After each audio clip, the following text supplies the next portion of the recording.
All right, welcome to the show, everybody. It is Halloween. It's Halloween, as you can probably tell by the backdrop here. I'm in Washington, D.C. I am not in New York today. I'm in D.C. because I'm going to do a little trick-or-treating for the first time in over a decade. Well, I'm not really going to trick-or-treat. It would be really awkward for a 34-year-old man to show up to a stranger's door and be like, "You guys got any candy?" I'm going with the kids and with Crystal, and so it should be fun. I will be doing the incredibly cringe thing of dressing up as Zach Morris from Saved by the Bell, which is why my hair has been blonde for a little bit, and gonna kind of try to hide the picture of me dressed as Zach Morris from you guys, because it's kind of embarrassing. But if it is gonna come out, it is almost certainly gonna come out on Crystal's Instagram. So if you wanna make fun of me and roast me even more than you normally do, go on over there and have some fun with it. So anyway, but that's later today. Right now, I have a jam-packed show for you guys. So we're going to talk a little bit about the Brazilian election, which happened last night. It was Lula versus Bolsonaro. The results are in. I'm sure you all know by now. Lula has indeed won. So that's wonderful news.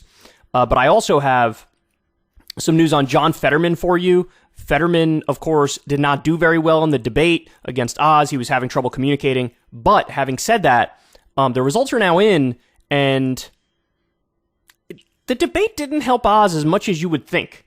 You know, based on Fetterman's performance, you would think maybe he'll get a gigantic bump. That doesn't appear to be the case. So I'll dive into that a little more with you guys. And then also, I'm about to lead with this in a second. We have Barack Obama hits the campaign trail for a bunch of Democrats. And look, you have to separate out the politics versus the policy. On the policy, Obama was very underwhelming. He didn't go nearly as far as he needed to go at a turning point in American history. But on the campaign trail, god damn, son, he is. It just shows you how weak the current Democratic bench is when you look at Obama give a speech. So we'll talk about that. I'm going to lead with that in just a second. And then also later on in the show, among many other things, we have Charlemagne talks about Kanye again, and he has something kind of dark to share with us. So I will share that with you guys. So without further ado, let's go ahead and jump into it here. So Barack Obama campaigned in a number of different places for Democrats. He was in Wisconsin. I believe he went to Georgia. I think he went to Pennsylvania too, or he's going to go to Pennsylvania. But so I have one of the speeches for you here. This was his speech in Milwaukee, and wow.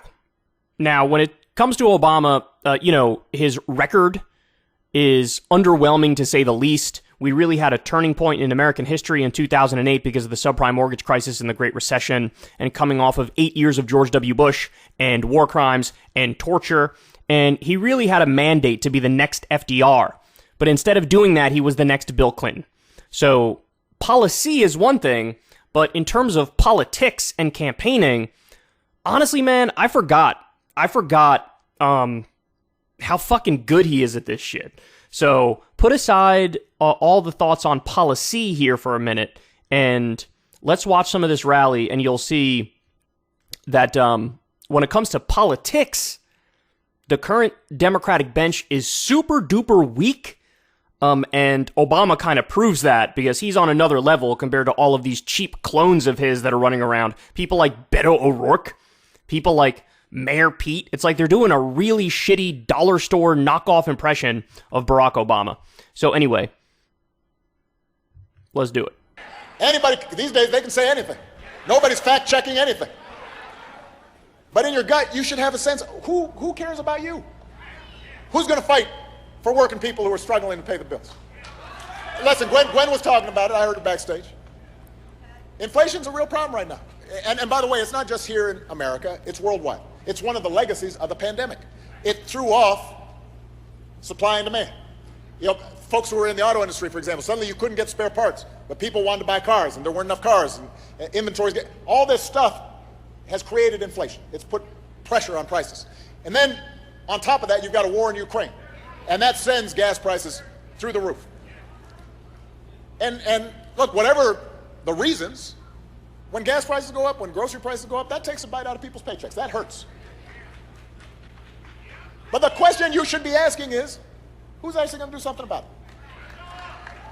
The Republicans are having a field day running ads talking about it, but what is their actual solution to it? Well, no, I'll tell you. They want to gut Social Security and Medicare and then give some more tax breaks to the wealthy. And the reason I know that's their agenda is, listen, that's their answer to everything. When inflation is low, what do you want to do? Cut taxes. When unemployment's high, what do you want? Let's cut taxes on the wealthy. That's going to solve that. I was joking down in Georgia. If there was an asteroid headed towards Earth, it's going to land in like 2 weeks. If you went in the Republican caucus and you said, what do you want to do? Well, we need a tax break for the wealthy. That's going to help. I'm only barely exaggerating. That's their only economic policy. The only one. And it's been their only one for the last 20 years. I mean, it'd be nice, yeah, if every problem you had, you just had one answer. You know, those of you who are young, you're still in school, you know, you go to the math exam. It's like every answer is just number 8. Just write 8. You'd get an A. He's good, man. He knows how to give a speech. He knows how to rile people up. I mean, it really does show you the weakness of the other Democrats, that this guy is the best at politics that you have. And even Joe Biden, who I don't even think it's debatable at this point. Joe Biden has a much better record in way fewer years than Obama does in 8 years. But compare a Biden speech and Biden campaigning to Obama campaigning, and it's not even close. It's like Michael Jordan versus a middle schooler at a random rural team, right? Like, it's night and day. It's night and day difference. So, look, on the substance of that point, he's right. Like, Republicans are running around talking about inflation endlessly. They've provided zero solutions, not a single policy proposal. But, the implication is, inflation bad, Democrats in power, vote me. And that's, it's like a really dumb thing, but you can maybe expect some sort of Pavlovian response from the electorate, because usually when one party is not doing all that well, the American people just default to, I don't know, I guess we'll try the other guy. But in terms of actual policy to fix it, yeah, all Republicans do is cut taxes for the rich and deregulate. That's it. That's all they have. That's all they've ever had from Reagan and onward. And honestly, you can make a good argument. It predates Reagan. They just really codified it into a fundamentalist religion under Ronald Reagan.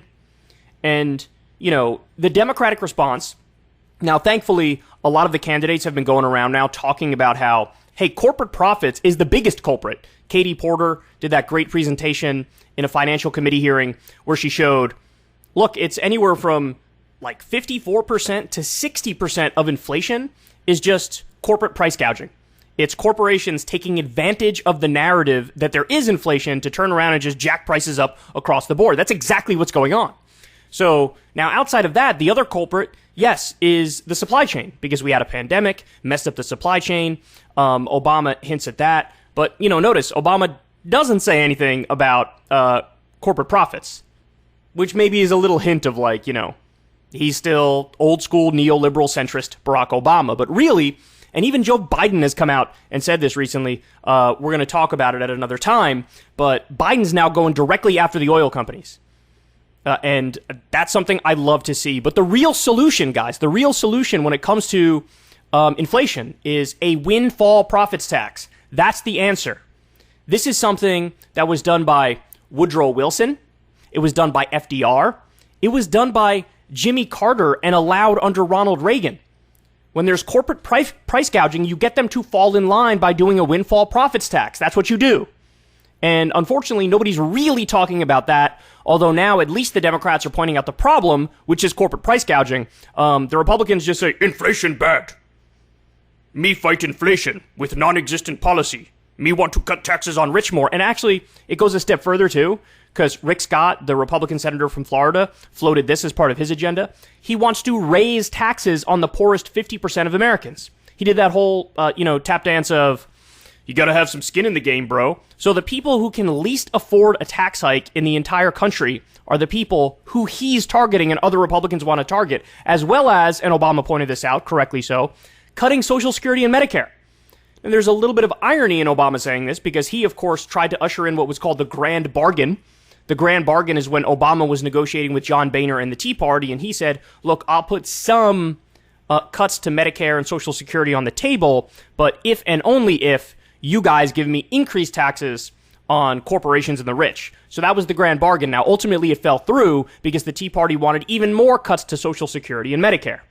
So it's a little ironic that Obama's hitting them for wanting to cut Social Security and Medicare, because he kind of tried to do that. But to be fair, whatever cuts Obama would have implemented under that grand bargain deal would have been nothing in comparison to what the Republicans want to do. They want to make it so you have to re-up every year Social Security and Medicare, which makes it so that they'll just die. Those programs will die. And elderly poverty will skyrocket. I mean, we know what it was like back before Social Security and Medicare, and now after it. There was a colossal cut in the poverty rate for senior citizens. It's one of the most successful, if not the most successful, government program in American history. And these guys want to get rid of it. Anyway, let's continue. But that's not how the world works. They don't have a plan. That's why Democrats actually have plans to take on drug companies to lower prices, to get oil industry to clean up its act, to pass laws to make housing more affordable, to make sure big corporations that are already getting tax breaks create jobs here in Wisconsin instead of overseas. That's the choice in this election. That's what it's about. And to be fair, under Donald J. Trump, there were 200,000 U.S. jobs that were outsourced. Under Joe Biden, we're onshoring 350,000 jobs. So when he says that, it's not just talk. It's actually that Biden has delivered to some extent on this, whereas Republicans did not. I know you guys must be sick of these television ads. I mean, look, so let's talk about another one. There's a lot of talk about crime right now. As if folks in Milwaukee don't. Note that Obama is the first Democrat to actually try to combat the right-wing argument on crime. Every other Democrat is running scared with their tail between their legs. Obama's going to take on the issue of crime directly. Let's see what he says. Have any idea? Listen, oh yeah. Violent crime's gone up over the last 7 years, not just the last 2, by the way. They act like the other guy wasn't president when some of this stuff was happening. It's gone up in conservative and rural areas, not just in the city. So, who will fight to keep you and your family safe? Is it going to be Republican politicians who want to flood our streets with more guns? Who actually voted against more resources for police departments? Okay, this is the exact argument that I recommended Democrats use. And also, by the way, I got to give credit to my talk radio dad, Tom Hartman, who's the OG in the game. For those of you who haven't checked out Tom Hartman's radio show, you're missing out. It's also on YouTube, but it's on Sirius XM Progress as well. He does a phenomenal show. He's been doing it for decades, back to the old Air America radio days. And Tom Hartman has made this argument. Look, if you're getting clobbered over the head with crime, the argument the Democrats can and should make is, hold on, we're the ones who got through the bipartisan gun reform that nobody else was ever able to get through. It has red flag laws in there. It has, more funding for mental health treatment in there. There's a number of provisions. Now, Grant, look, it's weak. No doubt. It's weak. But in order to get 60 votes, they had to make it super weak because of the Republicans who wanted to make it worse, right? But okay. But you got enough, whatever it was, 9 Republican votes or whatever it was. Every Democrat voted for it. Gun reform. Okay. The funding for the red flag laws alone, the funding for the mental health treatment, the funding for the school security, which is in this, that alone is going to save lives. Now, beyond that, which party is for universal background checks on gun purchases? Which party is for banning high-capacity magazines? And then which party wants to flood the zone with more weapons? And there was even a court case where a conservative Republican judge said, yeah, former felons and criminals, they have a right to own a weapon. So these are the people who are literally trying to put more weapons in the hands of criminals, and somehow we're soft on crime? The left is soft on crime? No, you guys are soft on crime. And then what Obama points out, and look, this is accurate, even though this is something that people on the left would object to, the fact of the matter is Biden's putting 100,000 more cops on the street. So the argument from the right is you're soft on crime because you're anti-cop and you want to defund the police. But the guy who's the head of the Democratic Party is putting 100,000 more cops on the ground. Now, again, that's something the left would criticize Biden about. But in other words, the caricature from the right is 100% not true. And Obama's pointing this out. Or is it leaders like Tammy Baldwin and Gwen Moore, who worked with President Biden to pass the first major gun safety legislation in nearly 30 years? That's the choice in this election. That's what's at stake right now.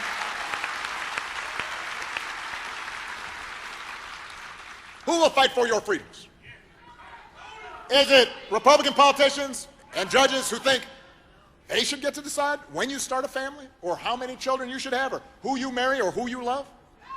Or is it Democratic leaders who believe that the freedom to make these most intimate personal decisions belong to every American, not politicians, mostly men sitting somewhere in Washington? That's the choice in this election. That's what you have to decide. And you've got to decide who's going to fight to make our political process, our democracy, work for you. Look, you can watch the news, read what they say. These Republican politicians have promised, they're on record, if they get control of Congress, they will spend the next 2 years investigating President Biden and their political opponents. That's all they want to do. They see it as payback. And some of them said they've already got prepared that they're going to impeach Biden. They're not sure what for, but apparently that's beside the point. And you're laughing, except they've actually said that. He's 100% right on this. We've covered it. And the list of things that they floated impeaching him over are absolutely hilarious. One of the things, I kid you not, is he withdrew from Afghanistan. So, in other words, he fulfilled the promise that Donald J. Trump only talked about. He actually got all the boots on the ground out of Afghanistan.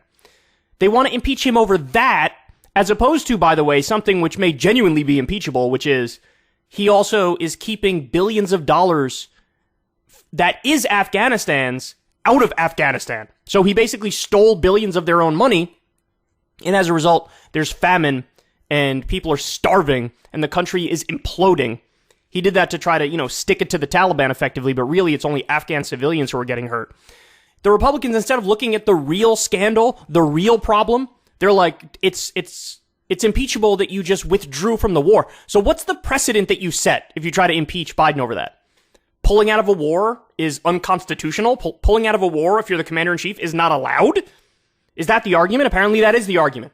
One of the other things they wanted to impeach him over, you're going to love this, is the border. Now they say, it's because he wants an open border. Biden was shattering deportation records. Again, this is something the left has a real critique of Biden over. Because for a long time, he kept in place Title 42, the pandemic-era policy, which gives no due process and just kicks immigrants right out. He kept in place Remain in Mexico, which was a Trump-era policy. Again, this is a guy who's basically Republican light on the border. He cleaned up some of the stuff that Trump had going on that was sort of the most draconian, but he's basically a diet Republican on the border, and their argument is we want to impeach you on the border because you're in favor of open borders. Something that he's a vehement opponent of. I mean, there's video of Biden going back to like the 1990s where he talks about how we need some sort of a fence at the southern border. Fence is basically saying like, I want a wall. And somehow this guy should get impeached because he's weak on the border? That makes absolutely no sense at all. And, the list goes on and on. There's other ones that I'm probably blanking on right now. If I remember correctly, there were 10, 12 different attempts, maybe 14, to try to impeach Biden, and most of them were filed by Marjorie Taylor Greene, who has the IQ of a gnat. I've literally said we're not sure what the theory is, but we're going to come up with one. Now, how is that going to help you pay your bills? How is that going to help your kids find a good job and career? How's that going to help Wisconsin compete? Or do you stand a better chance with President Biden and Democratic leaders who've worked together, sometimes with Republicans where possible, to pass an infrastructure bill that creates new jobs, who've made health care and prescription drugs more affordable, who've made the single largest ever investment in fighting climate change? That's the choice in this election. You've got a choice between folks who will say anything and do anything to get power, and leaders who share our values, who are decent, good people, who are inspired by Mr. Rogers. That dude does look like he's inspired by Mr. Rogers. Leaders who want to help make your lives better and move this country forward. And look, let me be clear, because I've been out here campaigning for the last few days. This hasn't always been a partisan thing. My favorite president was a guy from my home state of Illinois named Abe Lincoln, helped found the Republican Party. It used to be that there were GOP members who championed progress and civil rights and rule of law. Folks who were with me in the 2008 election, you remember, we talked about bringing people together and spoke to all people, regardless of party, about how we could move the country forward. So that's my instinct. I'm not somebody who believes that that some party label defines us, but I have to speak the truth, which is these days, just about every Republican politician seems obsessed with just two things: own the libs, yeah, let's own the libs, and getting Donald Trump's approval. That's no truer words have ever been spoken. There are people who develop an entire political identity around own the libs. We've all seen it. We've all seen it. And that's the saddest existence possible, because I could at least respect the fact if you disagree with me on everything when it comes to policy, but you truly have policy ideas and beliefs. I cannot respect basing an entire philosophy off of who do I not like? Let me just make them mad. their agenda. No, don't boo. Oh, he's gonna do the don't boo, vote. I hate that line. Vote. Yeah, okay. You gotta drop that one, bro. That one's a relic from the past. All right, and so I have one more part to share with you guys. I know this video is a long video, but I just want to give you the full breakdown here, because he really does drop the hammer on these people. Vote. That's right. All right, you got the idea. So, Ron Johnson, as your senator, he's now remember the question is who's going to fight for you. Remember that, right? That's who's on your side, who cares about you, who's thinking about you. Ron Johnson, as a senator, helped give millions of dollars in tax deductions to some of the biggest donors who funded his campaign. And after he voted for a tax plan that allows people to write off the cost of private planes, I've been trying to get this thing closed since I was president. If you can afford a private plane, then you don't need a tax break. But no, he fought for this. And then his adult children bought not one, not two, but 3 private planes, because apparently carpooling was not an option. Notice the line of argument here. The line of argument is, my opponent is a corrupt sellout who's looking out for billionaires and oligarchs. That's the argument. This is exactly like Obama's campaign in 2012 when he was running against Mitt Romney and he was clonking him over the head by portraying him accurately as Thurston Howell III. It gets better. Now, I mean, you need 3. Meanwhile, Senator Johnson voted to raise the retirement age to 70, supported a plan that would put Social Security and Medicare on the chopping block every single year. Each year you'd have to vote to renew this thing. I mean, think about it, because Washington works so well. You want your Social Security and Medicare reliant on Congress every year. He's called Social Security a Ponzi scheme.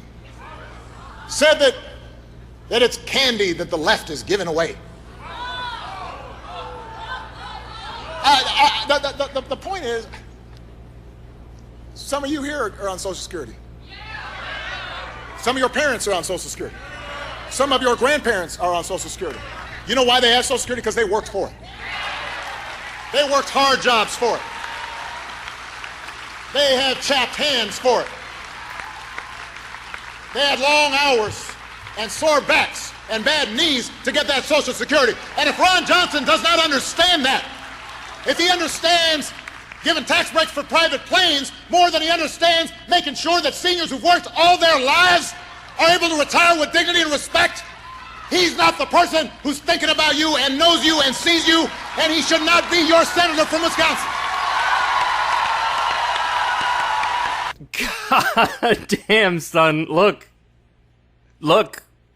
You guys know me. I have a lot of critiques of Obama. And by the way, do yourself a favor if you haven't seen it yet. I did a video when Obama left office. I believe it's called Obama's Report Card. And I go through all the good things he did and all the bad things he did. And I grade his presidency. So I'm somebody with a thorough critique of Barack Obama. Again, my biggest contention is he wasn't FDR 2.0. He was Bill Clinton 2.0. He was a neoliberal corporate centrist. I don't like that. Okay? But nobody can deny Obama, when it comes to politics, is next level. Policy? Politics? Whoo. And again, compare this to his cheap knockoffs. Compare this to Beto O'Rourke or Mayor Pete. Compare this to Joe Biden, who, by the way, is better on policy. Compare it to Joe Biden. Go ahead. Name me a single what? Amy Klobuchar is going to hold a candle to this? Amy Klobuchar. It really makes me believe, and as I was watching this rally, I kept having this thought. It really makes me believe that if we didn't have term limits, and if in 2016 it was Obama versus Trump, I think Obama would have won. I do. I think Obama would have won. Because, look, he knows how to campaign, and he knows how to come across as significantly more populist than he is when he campaigns.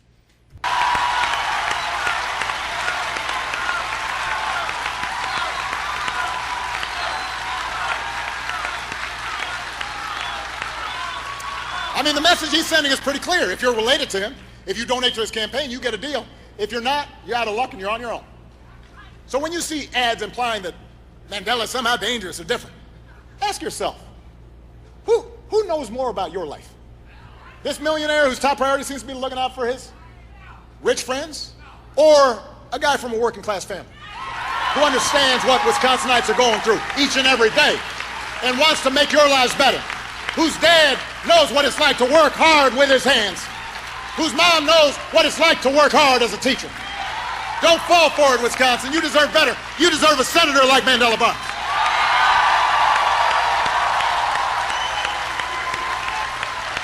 See through the surface of things. Just go a little deeper. I love you too. No other Democratic politician except Bernie can rile up a crowd like this and get a crowd to just absolutely fall in love. He also deserves somebody who's going to stand up for a woman's right to make her own health care decision. So, by the way, the order here was economy. So, like, inflation, unemployment, working class issues, and then he goes to abortion, and then he finished on threats to democracy. So that was the priorities, that was the order of it. And look, again, even on that, I think he's far surpassed other Democrats who are running. Many of them are like leading with abortion and really almost only talking about abortion. Others are talking about the threats to democracy, and that's it. And that just leaves the lane wide open for the right to clonk them over the head with inflation, crime. And Obama is effectively rebutting all of those things and doing it in an order that's rational. Now, abortion has been controversial since I've been around. And I genuinely believe that there are good people of conscience who may differ with me on this issue. But we should all agree that women everywhere should be able to control what happens with their own bodies. And it shouldn't be controversial to say that the most personal of healthcare decisions, the most profound of personal choices, should be made by a woman and her doctor and not by a bunch of mostly male politicians sitting in a state capitol or sitting in Washington and don't know nothing about. And that's why when Supreme Court struck down Roe versus Wade, it was a wake-up call for a lot of young people, especially young women who maybe took Roe for granted. It was a reminder that a politicized court can reinterpret well-settled constitutional rights. We can go backwards, not just forward. If Republicans take back the House and Senate, we could be one presidential election away from a nationwide ban on access to abortion. And that might just be the beginning. You know, I taught constitutional law for a decade. If a court does not believe in a zone of privacy that allows each of us to make certain decisions without the government interfering, like it's not their business, then other freedoms that we take for granted are at risk. And Justice Clarence Thomas already said as much. He wrote it in the Dobbs opinion. If there's no right to privacy, then same-sex marriage could be at risk. The same idea of a right to privacy was the basis for saying that states couldn't ban interracial marriage. There's no actual right to marriage written down in the Constitution. Just like there's no right to contraception in the Constitution. So almost every Republican in the House of Representatives has already voted against guaranteeing a right to use contraception. Now you think about that. Again, this is something I've been screaming for Democrats to argue since it happened, and not a single one of them has brought it up. You guys in this audience are some of the only people in the country who know the fact that 157 Republicans voted against gay marriage. They just did it a couple of months ago. And 195 Republicans voted against a right to contraception. They just did that a couple months ago. Why are Democrats not screaming this through a megaphone to anybody who will listen? I mean, this is basic stuff here. This is politics 101. The same people who yelp and scream and whine and bitch and moan about freedom, and they cloak themselves in freedom, we're pro-freedom, just voted in an authoritarian, anti-freedom way on multiple issues. They want a nationwide abortion ban, so much for freedom. They want to ban gay marriage, so much for freedom. They want to ban the right to contraception, so much for freedom. Why is Obama the only one who's bringing this up? I don't understand. For the life of me, I will not understand it. They're giving you a political layup of an issue, and no other Democrat is bringing it up. No other Democrat. Again, you guys know this because you watch this show. You've heard me bring up that. I bet you know the numbers. Like I just said, 157 against gay marriage, 195 against right to contraception. But Obama's the only one who's even bringing up that Clarence Thomas, in his decision on Roe versus Wade, overturning it, also said we should look at gay marriage next. In other words, we should throw out gay marriage next. Why is he the only one who's bringing this up? It's unbelievable. It's unbelievable. If they take back power, there's no guarantee that that won't be next. Now, here in Wisconsin, Governor Evers' opponent wants to ban abortion with no exceptions. According to him, and I'm quoting here, it's not unreasonable for the government to force rape victims to give birth. Now, vote. Supports a criminal abortion ban. Passed more than 70 years before women got the right to vote. That could put doctors in jail for trying to save a patient's life, because part of what a lot of times people don't think about is there are people who want to bring a child to term, something goes wrong, and if you don't have exceptions and doctors are being criminalized, they don't train to deal with those situations. They won't know what to do in some cases, or you won't have a lot of people who can deal with it. The good news is if you vote for Tony, that's not going to happen.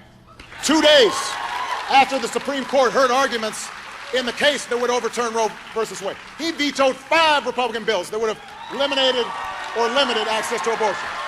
As long as Tony Evers is governor, he'll keep doing whatever it takes to make sure that women have power to make their own health care decisions. Look, he's just way better than any other potential Democrat in terms of campaigning, politics. He knows how to work a crowd. He knows how to get people riled up. I mean, and it's not even close. They should be using him more as a weapon. It's only Obama and Bernie that get this kind of reaction and get this kind of adoration from a crowd. Hey y'all, do me a favor and like and subscribe. It helps out big time in the algorithm. Click the bell as well for notifications when videos drop, and watch that video on screen right now. You know you want to.